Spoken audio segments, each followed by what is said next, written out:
The app is called Face It Down, and I think it's addressing something that's obviously a big problem at the moment. You just have to look out your window when you're driving and see how many people use their phones. Everyone's got caught doing it, and everyone does it at times. And the idea with the app is to incentivize you not to do it. So if you place it down for every kilometer you drive, you get points. And if you don't touch your phone while you're driving, and then you get to your destination and pick it up, you accumulate points, and then those points will get you like free rewards, coffee and stuff. I think they'll start building up those rewards on Topaz, and it's in association with Road Safety Authority. So it's a really clever idea to kind of incentivize you not to use your phone when you're driving. I'm a Toyota ambassador. I've been working with them a while now, and they kind of said it to me at the start when I started working with them that this was a campaign that they were aiming towards, and I was all about it. I thought it was a brilliant, kind of clever idea using technology. You see, technology gets a kind of a bad rap sometimes that it's too much of it. A lot of people are overexposed to it. But in the same way, there's issues with technology. There's good things you can do with technology, and this is one way of making it work. And kind of the idea of almost making it a game that if you don't touch your phone for a period of time, like for me, I drive up and down to Mullingar 4 or 5 times a week. That's probably 5 free coffees I can get out of that one. So when you're really scabby like me, it really adds up. You literally just put it flat. And the thing about it is, even you get the idea is like sometimes you'd want to put on music or something, and you actually you stop yourself doing it. So it works. It definitely works because when I first started doing it, I was wondering, is this actually going to make me not want to pick up my phone? And it does because I'm quite competitive. I don't think it's a necessarily an Irish thing. I think it's everywhere. If spend a lot of time in the UK. It's the same there. I think it's just the idea that we have become slightly addicted to our phones. Everybody, I have as well. It's not just every odd person. Everyone's kind of slightly addicted to their phone. And when you're driving, it's almost like we have to be entertained all the time, and we always have to do something or always look at it.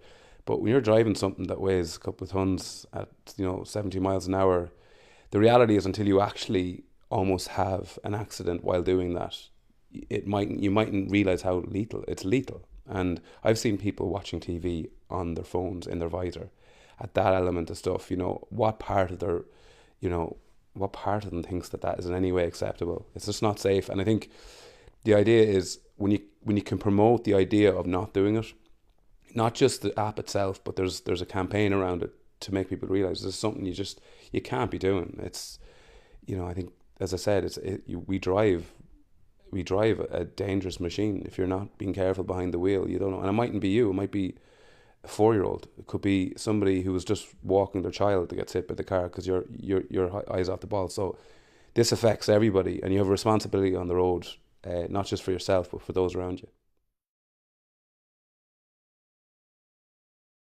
I do struggle with the overuse of my phone. I'm aware of it. I need it a lot, but I overuse it.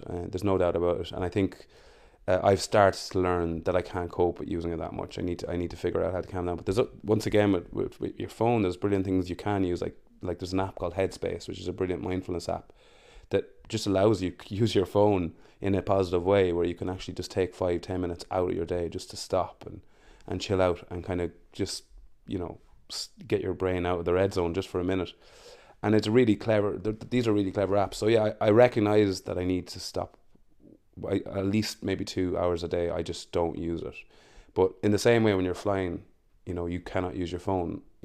That some people say that's why they love flying. They just get away from everything. You should look at driving the same way. You should not be using your phone while driving. Yes, use hands free to talk to people, but like it's just a habit we've got into that we simply if you can get into a habit, you can get out of habit. And I think as a society, we have to look at how we can do that. I think everyone agrees. My first car was a Toyota Starlet that my mum had that didn't have a passenger seat.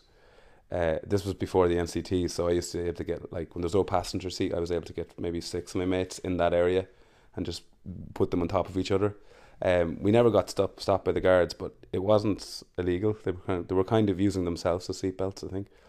So that was my first car. It was my mum's car that she kind of gave me, and then didn't last very long when I got it. I drive a Toyota Land Cruiser, which is great because I actually fit in it. There's many cars that I don't fit in due to my abnormally lanky legs. Like it's funny with cars. I'm not like I could stand here and pretend I know everything about cars. I do like the Lexus. The only problem with it is if my dad would kick me out of the house or brought one home because he's always dreamed of having one. So if his son comes home in one, he'll probably kick me out of the gaff. But yeah, that's I don't. I'm not a mad.